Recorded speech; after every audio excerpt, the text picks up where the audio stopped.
Hi there, I'm Shelly Gray, and this is a support video for the Long Division Station. So if you have purchased the Long Division Station off of Teachers Pay Teachers, looking through it, you might find that it's a fairly overwhelming amount of information. The reason that I do these support videos is so that you can take a few minutes out of your day, watch the support video, and hopefully have a really good sense of where to begin with the math station and how to carry it through in your classroom. So thank you for joining me. First of all, if you've ever used any of my other math stations, addition, subtraction, multiplication, division, fractions, in your classroom, this video will be repetitive. If you've already used other stations, you should have a good idea already of how they work. This one is the same, so you probably don't even need to watch this video, just to let you know that.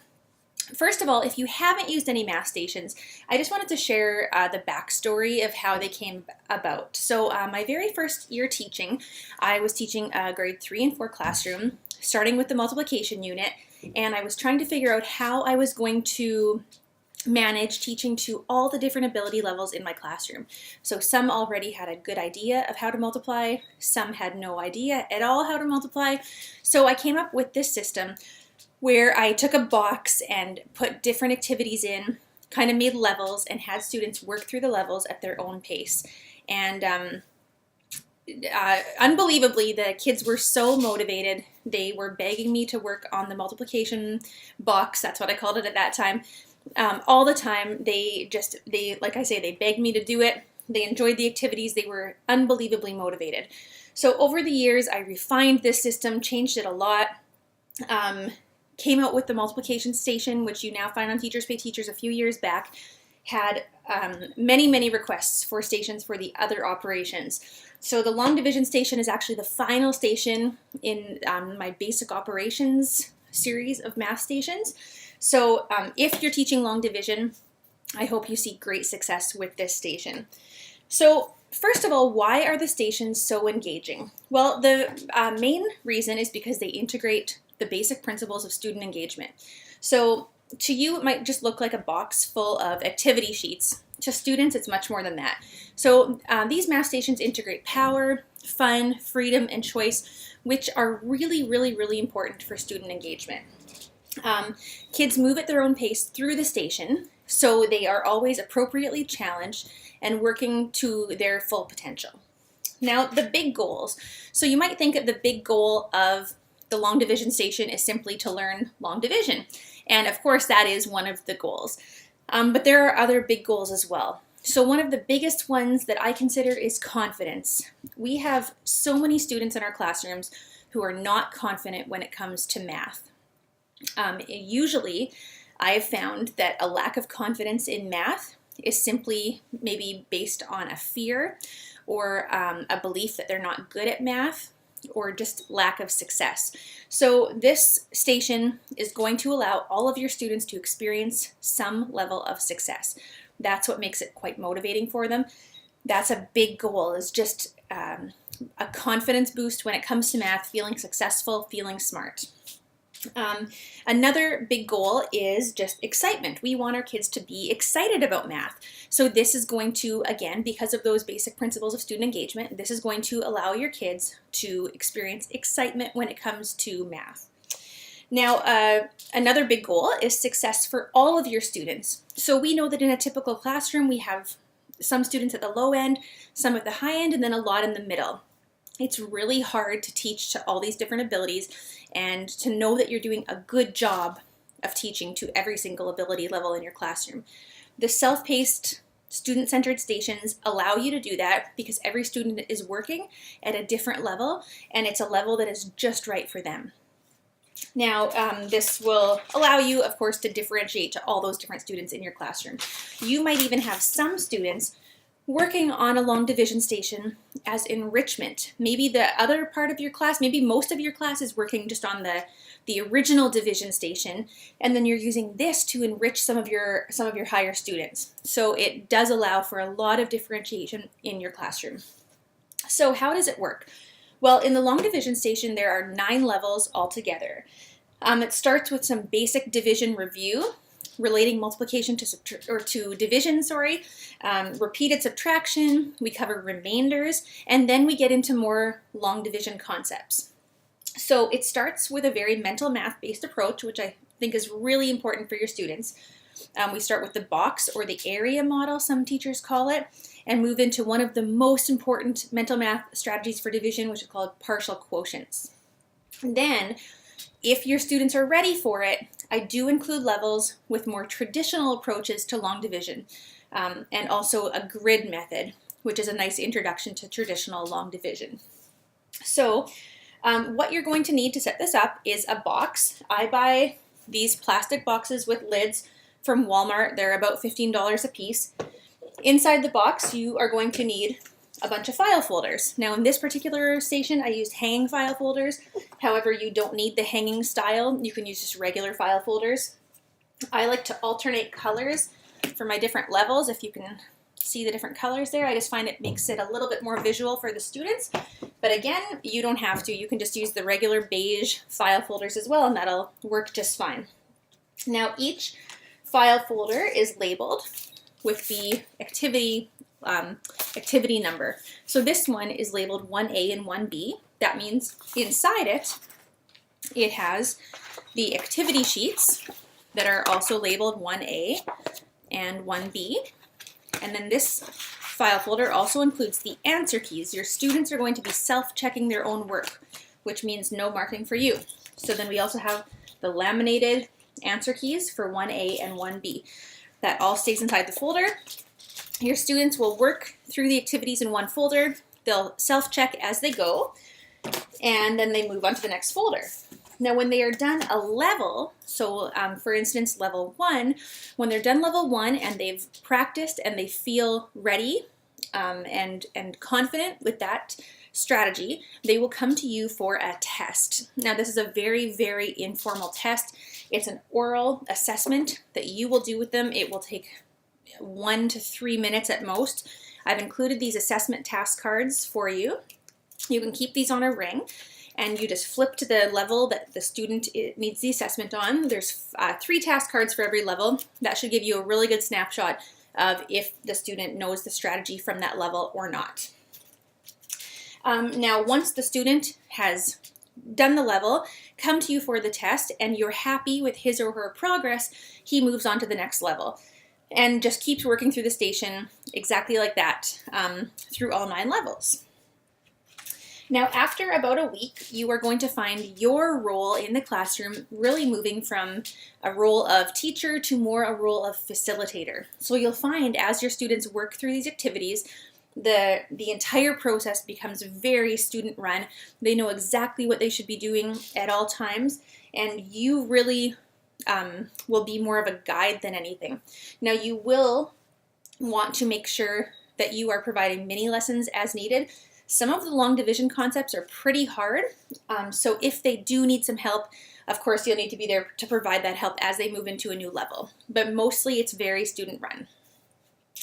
Now I just wanted to talk to you about 2 concepts that I include in all the stations, and those are isolation and integration. So you will find that as your students work through the activities, there's a new strategy or a new skill in every level. Now for most of the level, that new strategy or skill is worked with in isolation, which means students are only working with that one skill. So for instance, in the box level, learning the box method for long division, students are only working with the box method. And then at the end of the level, that new skill or the new strategy is integrated with the old strategies that they've already learned. So for instance, once they are in the level for the box method, they've already learned, they've done a basic fact review, they've worked with some repeated subtraction and remainders. So once they learn that box method, work with it in isolation for a few activities, then at the very end of the level, they will integrate that with the other skills that they've already learned. Now this is important for making sure that those new skills are isolated so that they really get good at one thing. Then at the end, they can kind of start to choose which works best for them. So near the end of the station, when they've learned, let's say, the box method, the grid method, and partial quotients, for instance, now you want your students to begin choosing the strategy that works best for them, which may differ from student to student in your classroom.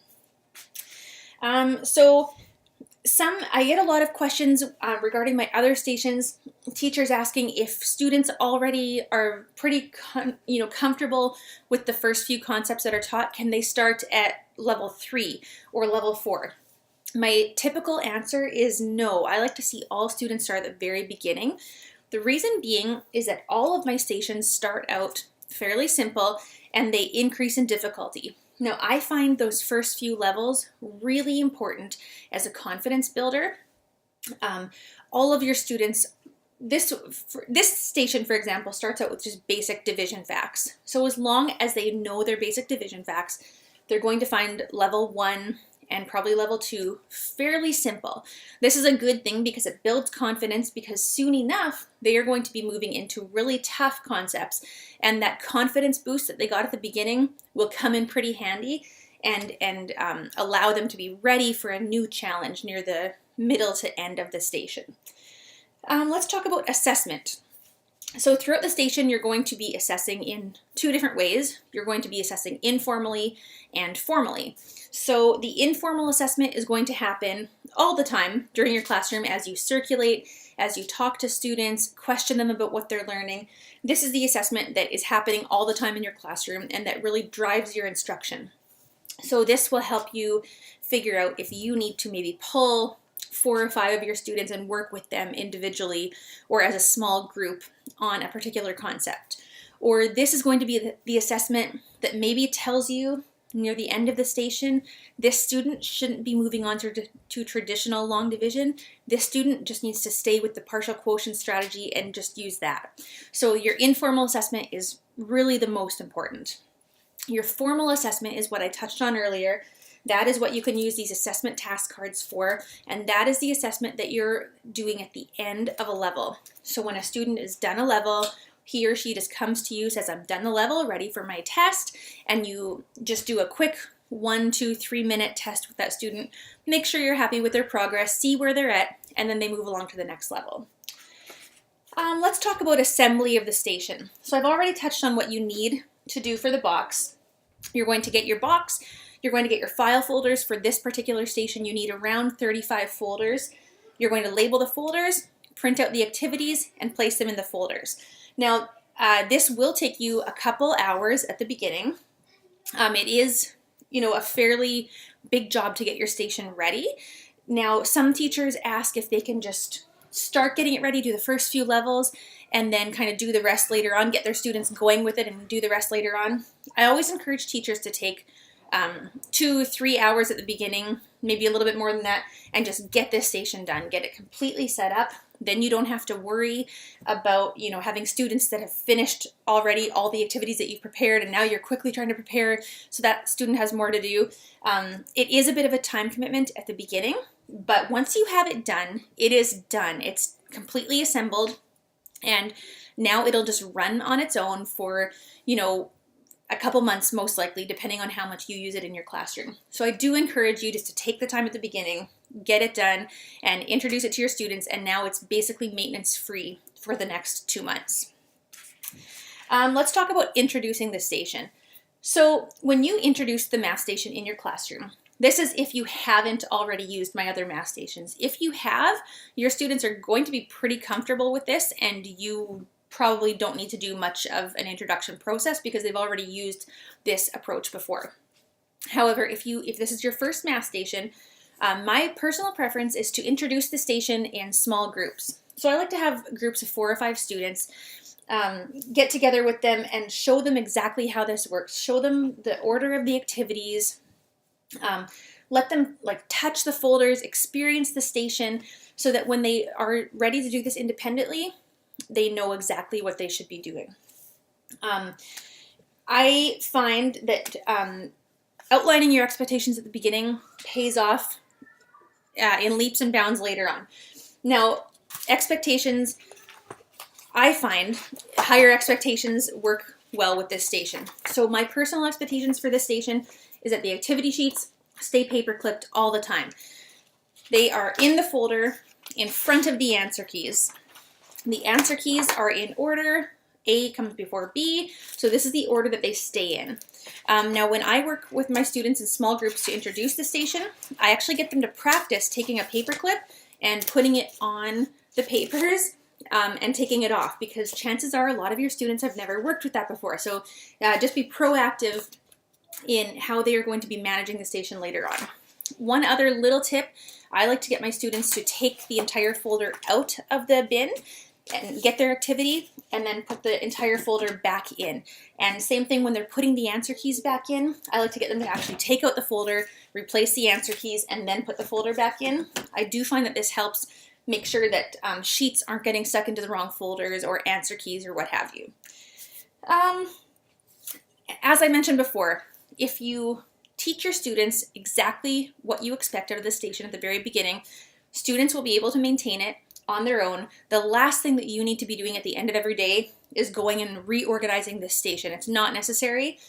Students are very capable of keeping this organized as long as they know what you're expecting. So make sure you take the time at the beginning to do that, preferably in some small groups. So let's talk about a typical day when you're using the division station. Personally, I prefer to use this as a math station activity. So maybe while you have small groups working in your classroom, different groups on different tasks, your long division station will be one of those stations. I find even say with 4 to 6 students working on it, you will have students up here getting new activities, putting new activities in. That's why I like to use it as a small group activity. If you have your whole class working on it, which many teachers do, so it's definitely possible, but you will just find that you have more students at the station at one time. So it's really just a personal preference of how you prefer to use it in your classroom. If I do have more than one student approach the station at one time, I do always say only one pair of hands in here at once, because there's something about a bunch of little hands in the station at one time that, I can't handle that. So I like to have just one student using it at a time. Get your stuff, go back to your seat, and then the next student can get what they need out of here. Now you will find that you have students up and down out of their seats all the time. That's completely okay. They're going to be doing that to get their answer keys, to get their new activity sheets, to get maybe their hands-on activities that come at the end of every second level. So you, and again, this is where expectations come in. Just make sure you outline to your students that they get up, get to the station, get what they need, head back to their seats, no, talking to friends in between. So that basically in a nutshell is the long division station. Now obviously if you read through the file, you are going to read about all of this information. It'll give you a little bit more detail, but I hope this has given you a nice overview to where you feel comfortable getting started with this station in your classroom. If you are interested in any other math stations or any other approaches teaching mental math, please visit my website, shellygrayteaching.com. And I would love to hear from you after you use the long division station in your classroom. I always love to hear from teachers on how it goes with your students and how your students are enjoying it. Thank you so much, and I hope this gave you some information that's valuable for you. Have a great day.